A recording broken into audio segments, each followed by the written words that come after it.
when you go back tomorrow, you're going to have to either go yes or no to whatever the Senate does. If this goes to conference committee, there's no way this is getting done by Friday. Do you think then the August recess, end of July, the end of the month, is really more of a reasonable timeline? Look, I think a lot of the members believe that, and myself included, that we want to do this right. We want to give the American people the product that we promised, something that's going to deliver significant tax relief for our seniors, working Americans, middle-class families, pro-growth, pro-jobs policy. All that's still in this bill. It's really the Medicaid piece and the energy piece that I think ask some questions. But the border security is done.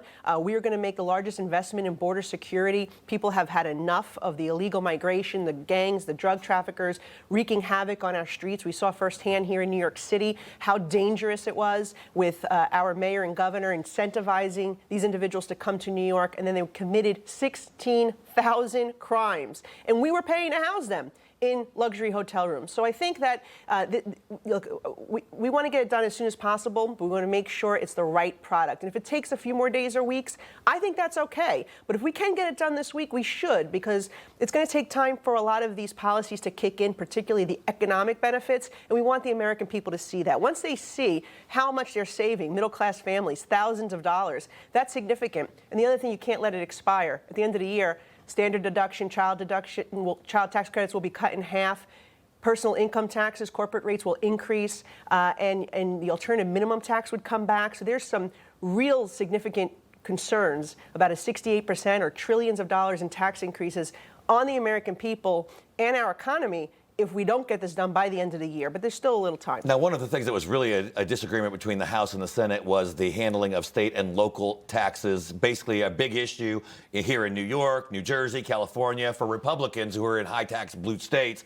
The Senate changed it, but didn't do it as much as they wanted to. Do you think that's okay where it is right now, or is that issue going to come back up if we end up going into a conference committee? You know, they say a good deal is when nobody is quite excited, but nobody's disappointed either. So I think you have a nice balance here where you have the SALT members who are happy, you have the low sodium members, as I like to call them, who are somewhat happy. Everyone can kind of live with where we're at right now. It achieves the goal. For my district, 98% of my district will see a significant savings. And the truth is, states like New York, we do subsidize other states in the country. And there's no doubt about it. We pay more to the federal government than so many other states in this nation, and we deserve to get that type of relief. And it's a Republican principle, by the way, to allow taxpayers to keep more money in their pockets. That's what we're doing. And quite frankly, we're paying for it with the savings that we're finding. Yeah. Okay, last minute, I've got to ask you. Today, we expect it to be official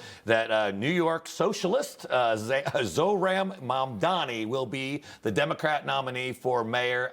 I mean, this is the global capital of capitalism for the entire planet, and it might be taken over by a communist. It's very scary for New York. These anti-capitalists, he says he wants to destroy the means of production. My mother fled communist Cuba, not to live in a communist New York City. And quite frankly, it's shocking because, you know, he and his family are immigrants, just like Ilhan Omar. You wonder why they choose the United States if they hate our form of government and economy so much. They could have gone to Cuba. They could have gone to Venezuela if they like socialism and communism so much. They come to the United States and then try to change what has made this country the beacon of hope and opportunity for millions of people around the world. We have so many individuals who fled communism here in this city, from Russia, from China, from Albania, from all over the world. I think that they're going to be eyes wide open here going in. They may have not known enough about him in the primary, but now you have independents and Republicans voting as well, and common sense Democrats. They should come together to reject him. We'll see how it goes. Very important. All right, Congresswoman Nicole Malliotakis, thanks for joining us. Information. Truth is freedom. Is Newsmax. It's real news for real people.